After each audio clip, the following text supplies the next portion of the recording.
You want healthy, glowing skin, but with all the products, trends, and conflicting advice, it's hard to know what actually works. I understand. I am Dr. Tina Meder, a former cardiologist and specialist in the skincare development and cosmetic safety expert. I've spent years studying the science of skin. Welcome to Meder Beauty podcast, where we uncover what really matters, break down the science, and give you real expert-backed skincare advice. Whether you're looking to achieve radiant, healthy skin, curious about anti-aging, or want to understand what's really in your product, you are in the right place. Rooted in science and the truth about what your skin actually needs, we'll have in-depth conversations with leading dermatologists, medical experts, and skincare brand founders to bring you the latest innovations, evidence-based insights, and industry secrets that truly make a difference. We are so happy you are here. So let's go! If you've been listening to the episode about the causes and cases of pigmentation, you understood how complex is the whole pigmentation condition. A lot of factors triggering the pigmentation in the skin, alongside with ultraviolet, the complex physiology of the natural protection reaction. And obviously, it's very interesting, but the most interesting thing for practitioners as well as for patients, for average people, it is the treatment of the pigmentation. Can we treat it? Can we get some stable results? And this is one of the most ancient questions in the dermatology and in the cosmetology, in the cosmetic science, because the pigmentation stays one of the most common skin concerns, if not the most common skin concerns.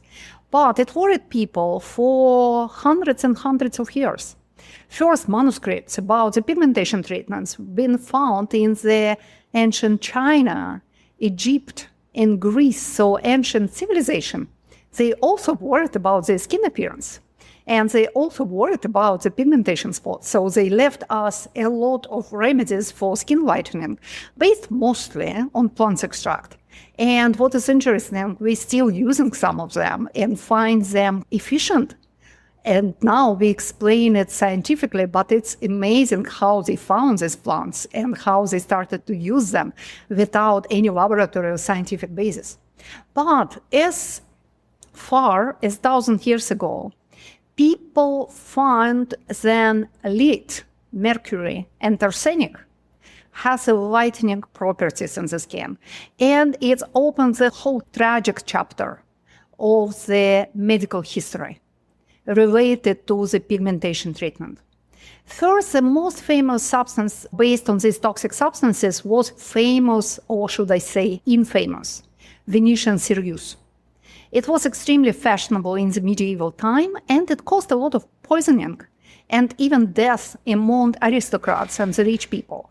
The most famous victim of the Venetian cerusse was the Queen Elizabeth I of England. Her death was caused by the lead poisoning combined use with other difficult and dangerous chemicals, mostly in her cosmetics. Her cosmetic bag was full of mercury, arsenic, and lead. The first death linked legally to the use of cerusse for the skin whitening been registered in the 15th century, but people continued to use cerusse for skin whitening treatment for more than 300 years. Despite all growing evidence of harm, of danger, and even in the 18th century, in 1760, cerusse became the cause of the death of the famous socialite, Maria Coventry, Countess of Coventry. She had been a well-known user of cerusse. She was like Kim Kardashian of this era. And she died of lead poisoning when she was as young as 27. And it was the direct result of the use of toxic skincare. Why it still has importance? Because unfortunately, this chapter of the tragic history is not closed. Dangerous skin whitening products, they're still present on the market nowadays. They're still sell via Amazon, eBay, AliExpress, or other online platforms. And there are multiple research which show that you can find the mercury in many of skin whitening products without any mention of it on the label. Obviously, it's absolutely forbidden to use mercury or arsenic in the skincare, but it doesn't help. And it is a research guided by Zero Mercury working group, which is working on the protection of people against this toxic skincare, which found that half of whitening cosmetic samples sold on Amazon by some kind of unknown, not officially registered brand contain dangerous amount of mercury. And they are sold in many countries over the world. They are extremely popular amongst the women with African, Caribbean, and Indian heritage, but also amongst other group of women and men sometimes. So you should be very careful. People think that it is a problem of some developing country, but actually it is not. This product can be produced in the UK, they can be produced in the USA, in some European country. They've been easily selling via online platform and via some pharmacies. So you should be very careful. Please do not buy any kind of unknown whitening product if you are not sure that this producer is officially registered and has a good reputation, because unfortunately use of this dangerous skincare contaminated by mercury or arsenic can lead to kidney damage, development of psychosis, depression, different detrimental neurological and brain condition, and sometimes it can be lethal. So just please don't do it. Let's switch to the normal medical pigmentation treatment. We have a lot of topical skincare products. We have some devices helping to eliminate the pigmentation. Just don't go to the dark side of the internet and to some dark sellers of these promises of skin whitening, skin lightening results. Why every year we have some new promising pigmentation skincare and pigmentation treatment technology? Because traditional pigmentation treatment is still less efficient than we want and than we hope to be. Why it happens? Because skin pigmentation is extremely complex physiological reaction created by our body to protect our skin from the ultraviolet and free radicals. And even the smallest trigger like inflammation, hormonal influence, stress, microbiome changes can activate one or even more pigmentation production pathways. And unfortunately, the biggest mistake and the biggest troubles with all of traditional pigmentation treatment is that all these treatments are photosensitizing.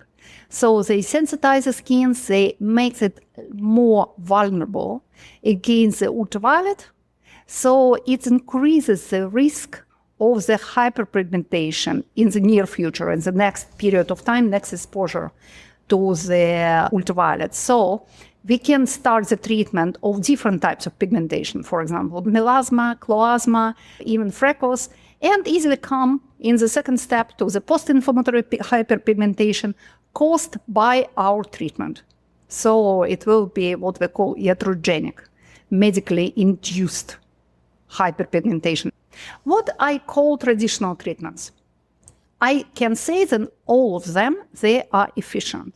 Some are more efficient than others, but all of them have an evidence to be efficient, and most of them, they're relatively safe. But the big problems, and they increase the sensitivity of the skin to the ultraviolet. So it would be retinol and retinol derivatives. In the first place, it is retinoic acid and retinaldehyde based skincare solution. It is glycolic acid, azelaic acid, kojic acid used for the pigmentation treatment. Vitamin C, it's probably the safest option, but probably it's the less efficient option as well. So vitamin C is used mostly in the combination with different acids and retinol itself. Hydroquinone, about hydroquinone I will say a few words. Arbutin, resorcinol, corticosteroids, which are included in some dermatological formulation and dermatological prescription for the pigmentation treatment alongside with hydroquinone and retinol. Chemical pills based on hydroxy acids and sometimes retinol as well as some specific dermatological types of pill. Dermabrasion and laser resurfacing and IPL. A few words about hydroquinone. Hydroquinone now is in the list of the banned substances for use, especially in the over-the-counter formulation. Why it happened? Actually, hydroquinone, the first form of the hydroquinone, was used for the pigmentation treatment since 1939. So it's not 100 years, but we are near to the 100 years. But even in this time, the application of the hydroquinone was associated with the irritation of the skin, sensitization of the skin, and even specific form of the depigmentation of the skin, so loss of melanin and appearance of white spots in the skin, called leukomelanoderma. This depigmentation effect of this form, the first form of the hydroquinone, sometimes even continues long after the use of hydroquinone stopped. And it was used largely, but since 60s, hydroquinone became more stable, and it was used mostly as an inhibitor of the activity of the key enzyme of the melanin production, tyrosinase. Tyrosinase, it is an enzyme which converts amino acid tyrosine to the pigment melanin in the pigment cells. More active this enzyme will be, more of pigments your cells will produce. If we can reduce the activity of tyrosinase, we reduce the amount of melanin, so we lighten the skin. But over the years, the evidence of the damaging effect of hydroquinone was growing. And it was found that it still can lead to the irreversible skin damage. It's not a leukomelanoderma like it was in the past with unstable form of hydroquinone, but it is still dangerous. It causes ochronosis, and in the higher risk of this condition are all people with darker skin types. So in 2006, FDA revoked the authorization for the use of hydroquinone and proposed a ban all over-the-counter formulation based on hydroquinone.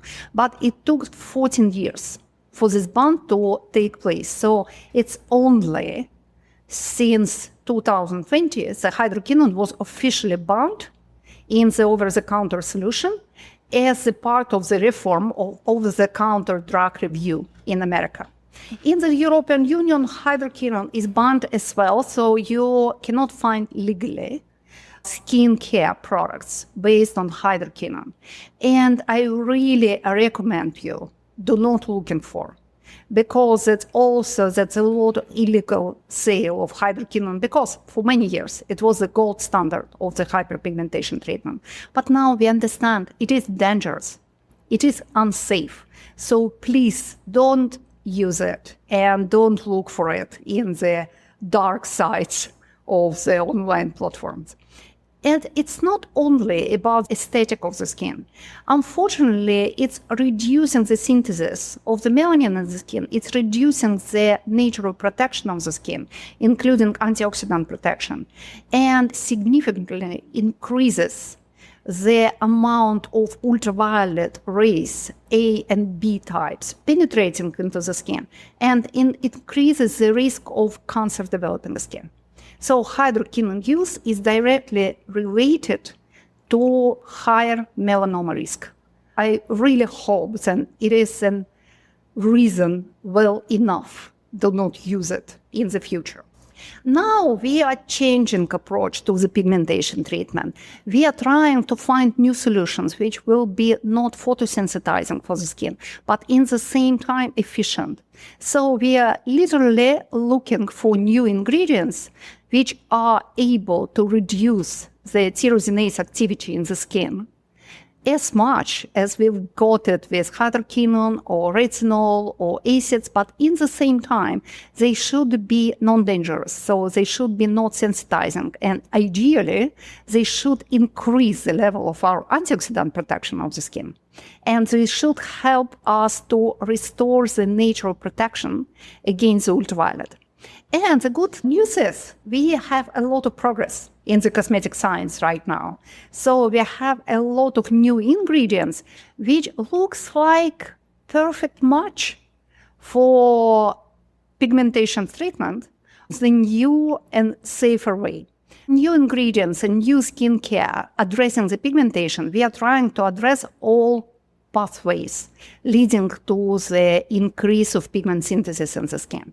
It is a control of hormonal influence in the skin, control of stress, control of inflammation, and the microbiome balance.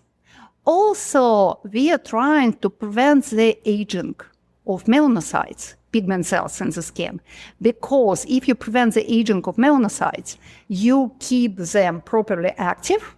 So it is a prevention of hyperpigmentation or depigmenting skin conditions, and at the same time, melanocytes help to control the aging process. Younger melanocytes are, younger the skin will be.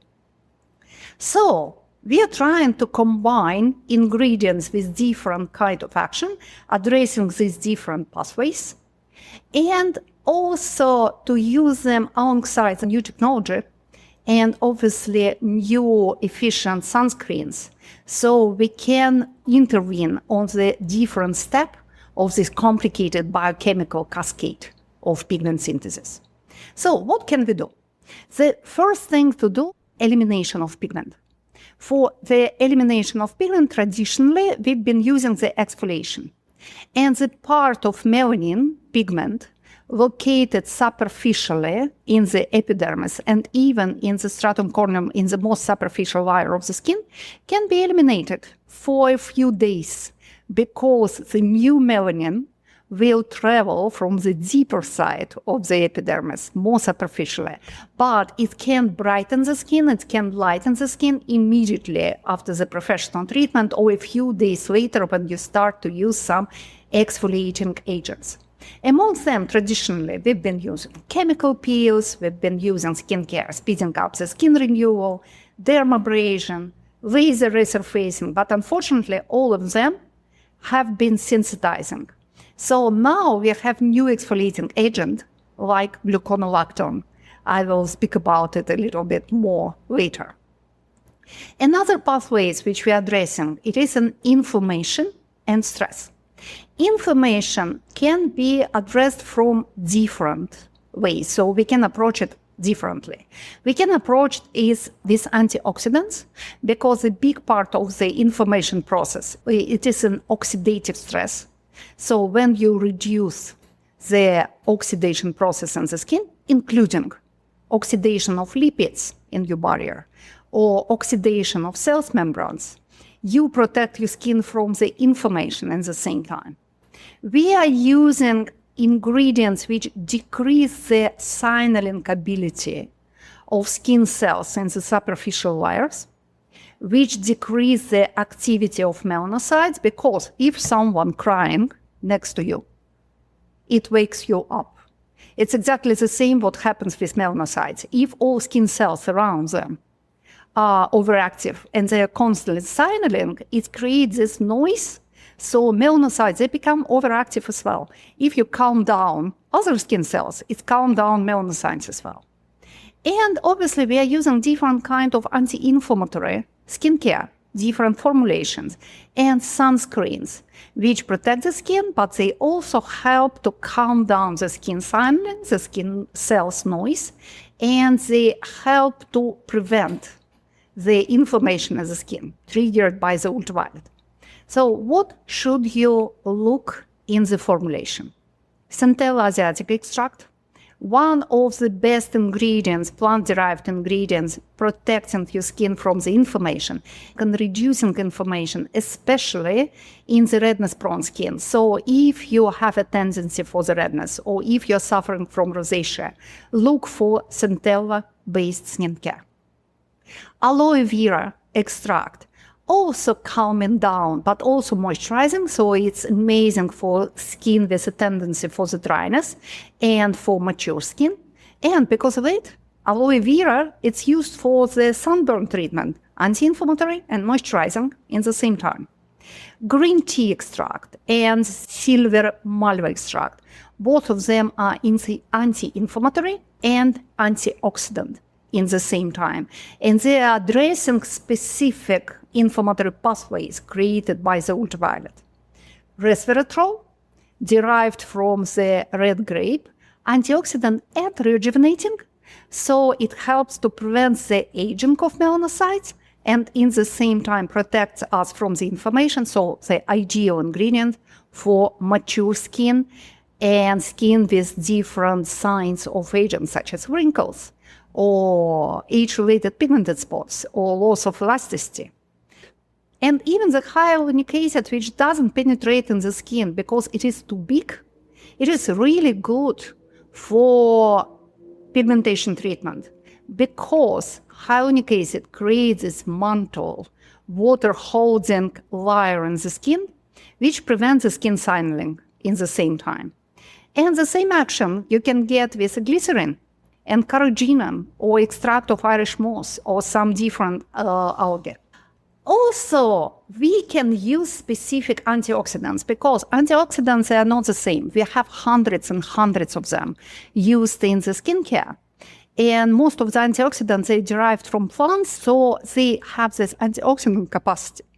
But in the same time, they have other ability as well.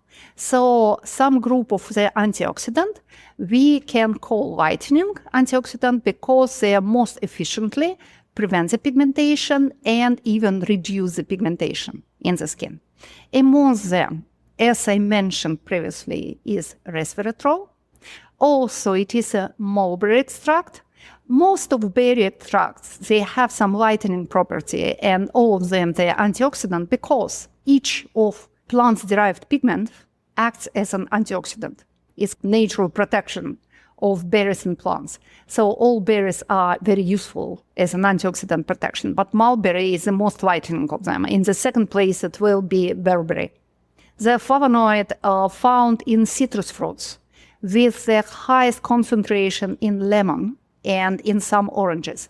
We don't use lemon extract and oranges extract directly right now because they can be photosensitizing because of the presence of our potentially irritating ingredients. But hesperidin, the flavonoid from lemon, is whitening. Another interesting antioxidant, it is called gentissic acid. It's derived from gentian roots. And also it's antioxidant and it reduces the tyrosinase activity very efficiently. Polyphenols derived from many plants, but first and foremost from the green tea and grapeseed, and that act as an antioxidant and reduces the tyrosinase activity, and it is anti-inflammatory in the same plant. And recently we started to use fucoidane and laminarin derived from seaweed. They are polysaccharides. They act as prebiotics, antioxidants. They reduce the skin signaling and they reduce the tyrosinase activity in the same time. So you see complex in their action. But also now we have whole new generation of ingredients used for pigmentation treatments, addressing at least 3 pathways and triggers in the same time. And none of them is photosensitizing. So time to switch, time to change the concept of pigmentation treatment for good. Among these ingredients is cysteamine, tranexamic acid, gluconolactone, peptides, probiotics and prebiotics, and also some old school ingredients survived and have been added in the modern pigmentation treatments. They are niacinamide, resveratrol, and licorice extract. So let's see. Cysteamine is probably the newest one and less known for the public, despite dermatologists love it. And cysteamine became very popular in pigmentation treatment in Southeast Asia, in China, Japan, Taiwan, and India in the last years. How it works? It's derived from the cysteine, sulfur-based amino acid, which can interact in switching it to the synthesis of the lighter type of melanin called pheomelanin. Also, in the same time, it's a powerful antioxidant, helping to neutralize free radicals activity in the skin. It really helps to reduce tyrosinase activity in at least 3 ways. It increases the production of glutathione in the skin, which helps to produce more whiter melanin and reduce activity of tyrosinase. It helps to alter different types. So it really alters the tyrosinase activity on 3 levels of the biochemical cascade. So it's probably the most global action which we can get right now from some kind of topical ingredients. And also it reduces the size of specific organs in pigment cells, organelles called melanosomes. When melanocyte pigment cells keep melanin granules, when they became smaller, you have less of melanin in the skin. So it acts in many ways, from the oxidative stress till the interaction with the pigment cell structure. But in the same time, it is antioxidant, it is not sensitizing, so it can be used in the summertime. Another ingredient, it is a tranexamic acid, same destiny. Became popular in China first, and after it came to Europe, and now I see then it became more and more popular amongst the American dermatologists as well. But it was known in the gynecology for years, for treat gynecological and after birth bleeding. It interacts with the synthesis of pigment in many different ways, and it's not 100% clear how it does it, but empirically it was found in women who've been under the tranexamic acid treatments. They noticed the lightening of the pregnancy mask, melasma, chloasma, and all other kinds of pigmentation. First of all, tranexamic acid causes shrinkage of the blood capillaries in the skin. And it helps to decrease the vascularization of the skin. So when it helps to decrease the amount of capillary functioning in the superficial layer of the skin. In the same time, it reduces activity of melanocytes and reduces activity of this key enzyme, tyrosinase. It's extremely important, especially in hormone-caused condition. Also, it is anti-inflammatory. It is antioxidant, and it helps to restore the skin barrier all in the same time. And recently it was found that tranexamic acid can bind estrogen receptors of the skin, reducing the estrogen signaling to melanocyte and estrogen female hormones. They are, we can call them darkening hormone because they increase the activity of pigment cells. So tranexamic acid is acting like a hormonal inhibitor in the skin. So it really reduces hormonal influence in the skin, but in the same time, it prevents the age-related changes interacting with estrogen receptors.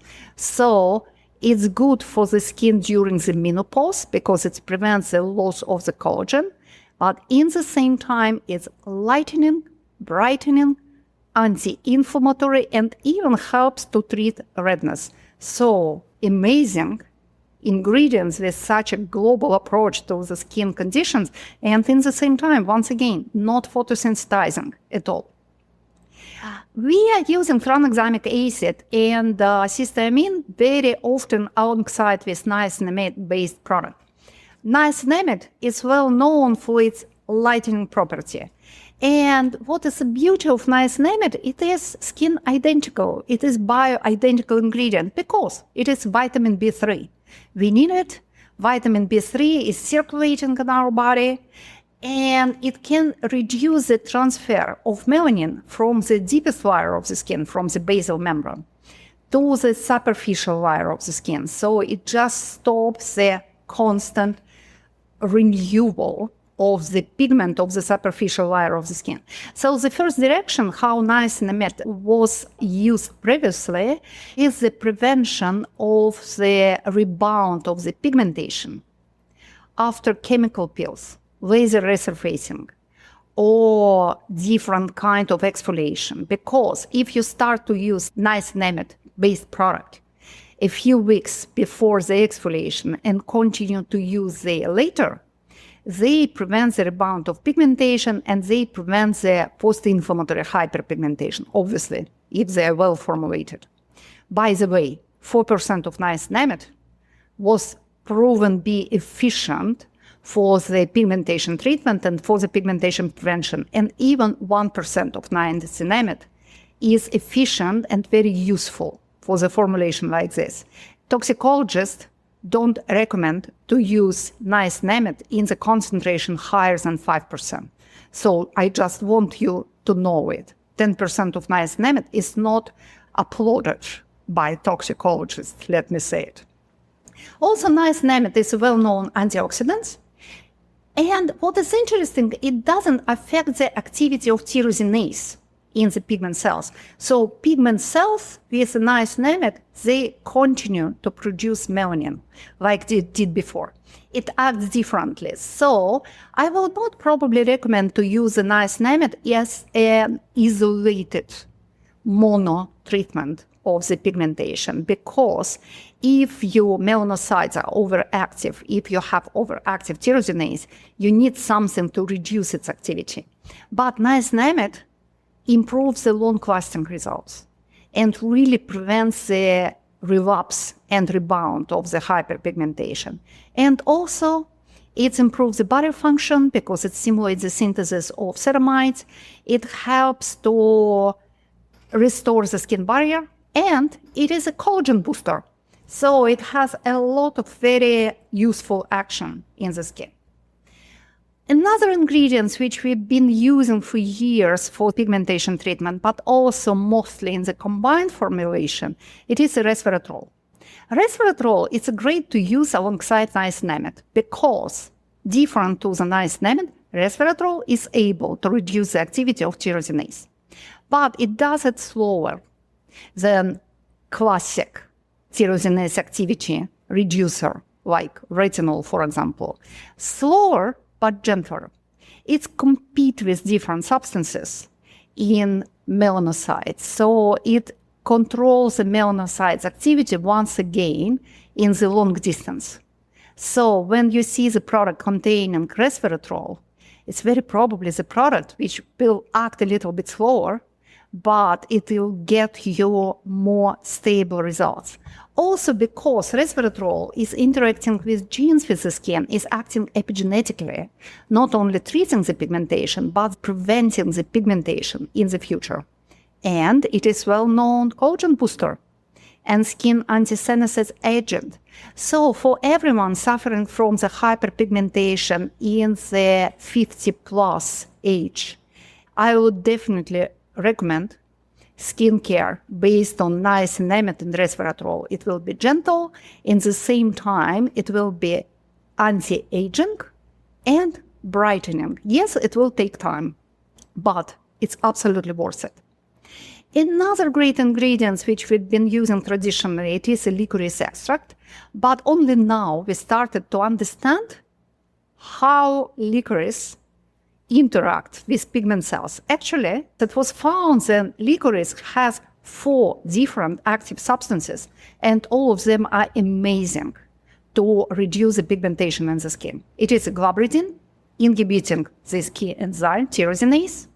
It is a licoritin, which breaks down melanin in the skin, and it's exfoliating action, but not exactly, because it disperses melanin. In a few weeks' time, it makes the skin look brighter and not so intensely pigmented, especially when we're speaking about melasma or pregnancy mask.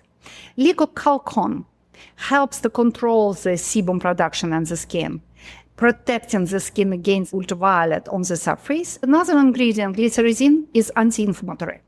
So in the total, licorice extract interacts with pigment cells in 4 different pathways. And the new exfoliating ingredients, our new exfoliating star, it is gluconolactone. New exfoliation. It works like alpha-hydroxy acid, but it is polyhydroxy acid, the biggest molecule. So it removes dead cells. It really exfoliates the skin. In the same time, it acts as an antioxidant. It has unique property, chelate, bind heavy metals in the skin. absolutely unique to use for skin exposed to air pollution. So I will include gluconolactone to the group of ingredients which should be used for people living in the big cities and suffering from the hyperpigmentation, but also from the hyperkeratosis of the skin, looking to enhance the skin texture in the first place. And also, it reduces the tyrosinase activity, like other anti-pigmenting agents do, and enhance the barrier function.